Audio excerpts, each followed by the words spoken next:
Ahojte milí rodičia, týmto krátkym videom by som sa vám chcel prihovoriť ohľade volieb do rady školy na našej základnej škole na Sedmičke. Chcel by som pekne poprosiť a apelovať na to, aby ste zvážili pri voľbách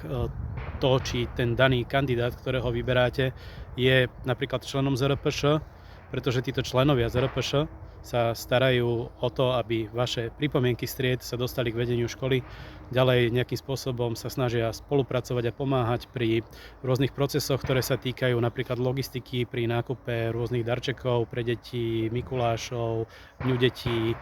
organizovať alebo spoluorganizovať tieto podujatia. A takisto sú to ľudia, ktorí už dlhoročne nejakým spôsobom majú záujem o tom, aby tie vaše komentáre a tie vaše pripomienky a tie vaše názory sa nejakým spôsobom prezentovali vedeniu, ktoré ich potom zváži a následne ich môže implementovať do nejakej stratégie, do školského poriadku alebo nejakého podobného predpisu.